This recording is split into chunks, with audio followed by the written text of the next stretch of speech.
Alright guys, welcome to my channel. Today we're going to take a look at the Ride1UP REVV-1, and I'm going to show you how I put a battery in this thing, a second battery, and I also took this cage and I took it apart. I did wrap on it, I put some wrap on the battery, and I kind of like it this way. It looks really nice. So we're going to go over how I did all this, and let's do it. Alright guys, we're going to start by taking this cover off. It's got a bunch of torque bits in this thing, and then there's Allen screws on the top of it where the battery goes. So we got to get them all out of here so we can get it off. And this way here, we can see everything in here, there's a lot of wires in here. So I got to get to the XT60 connector, which has got to be in here somewhere, and there it is right there.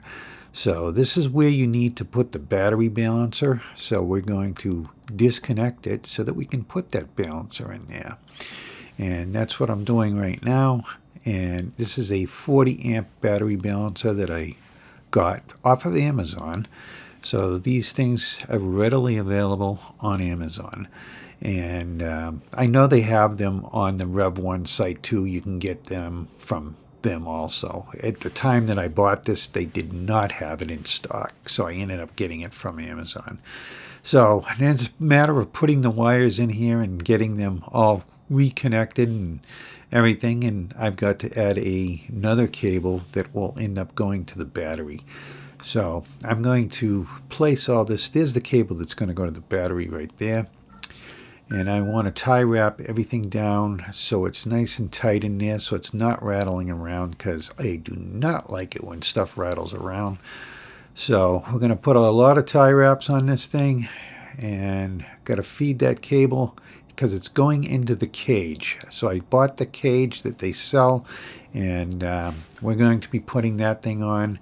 And I am also going to wrap the cage, and I'm going to wrap this bottom piece too, which I'm going to do in a minute so that you guys can see what I'm doing. So with these cables all ran, I'm going to throw a couple more tie wraps in. Again, tie wraps, put them in there because you don't want to hear noises rattling around. And I've got this thing pretty well ready to go, and the cage is ready to go on it. But again, like I said, I'm going to wrap that thing first. That crank on there, I changed that crank out. I don't even know how small that thing is, but I put a 50 tooth crank on it. So there I am wrapping this thing. I bought it's camouflage, and I bought a green one and I bought a black one, and I ended up liking the black one, so that's what we're putting on. You want to make sure that you spray the back of this so that it does move around, and you squeegee that thing out of there and get it nice and flat, and you've got to trim it all up and get it ready to go back on the bike. So I'm trimming it up now, and this thing's going to be ready to put back on the bike. Alright guys, I'm going to let you know I'm not going to bore you with wrapping the entire cage. It took me a long time to do the cage because I ended up drilling out all the rivets on that thing to get everything off and get it cleaned up so that I could put the wrap on it. And then I had to rivet the thing all back together. So right now I'm heating up that panel so it makes it really adhere pretty good to it. So now it's going back on the bike. Like I said, it looks pretty good with that wrap on. I like it. Alright guys, here's the bike when we're putting a cage on now. I have this cage sitting in here floating. I just wrapped this thing because I got the camouflage on it. So now I'm going to put the battery in it. So I'm going to bring this down.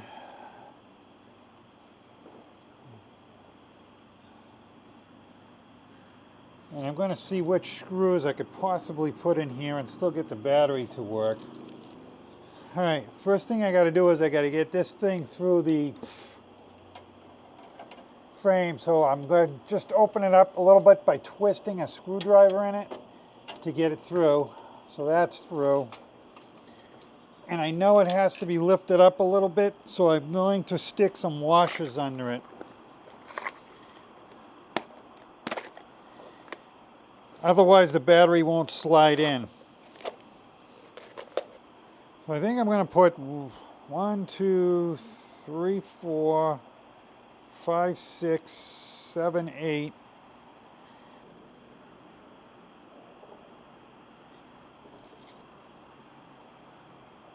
3, 6, 7, 8.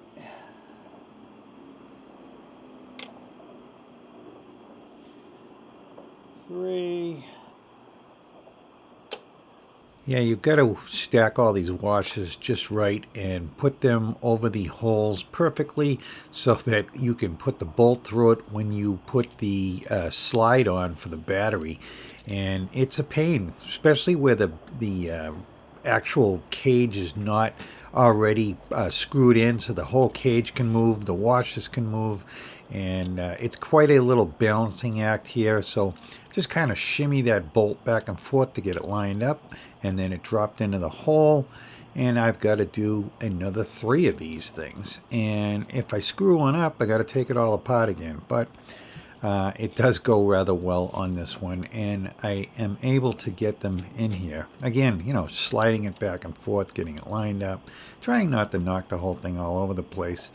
But you can do it, as you can see, and this is really the only way to get it up enough so that the battery can slide. There's no room in here. Of course, I went and bought a 30 amp hour battery, which is a little bit larger too, so, but it was well worth it.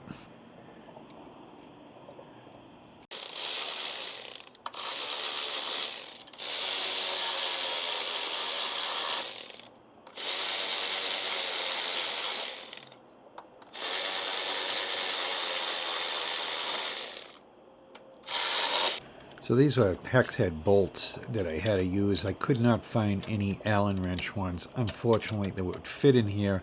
So that's why I had to go and tighten these with the wrench afterwards, because the socket would not go into the recess, and that's why. All right, I think that's in there. Plug this into the wire we already ran. Got to tie wrap that up, but first I'm going to make sure the battery fits before we go any further.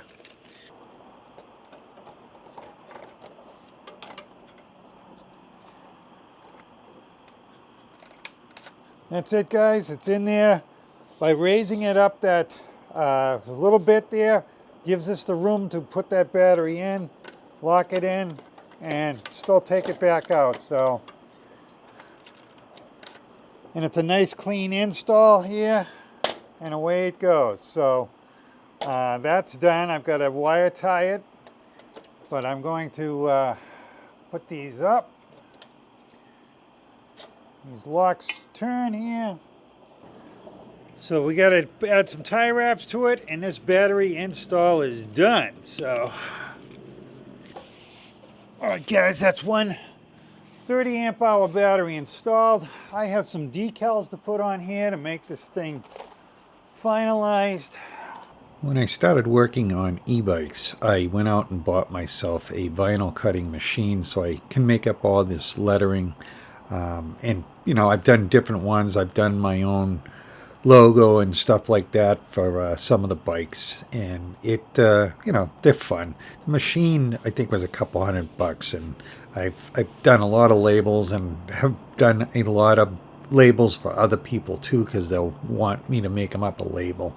And I, you know, debated whether or not I even wanted to put emblems on the bike, but considering Ride1UP, you know, did do me a favor on this bike, I figured I'd put their name back on it, and I think it probably looks better than the other one, so that's why I did it. I like them to look as factory as I can, and but I also want the bike to look like I want it to look, and I do try to, you know, make it different from somebody else's bike. I don't want to have the same bike as everybody else. I'm sure you guys are the same way also. When your bikes, you want them to look like yours. All right, guys, so that's going to wrap up the REV-1 second battery install today. Put some camouflage on this thing. What do you guys think? Let me know in the comments what you think. And if you guys have customized your bike, I'd like to see it too. So shoot me a picture of it. And if you haven't already, hit that like, hit that subscribe, and thank you guys very much for watching today.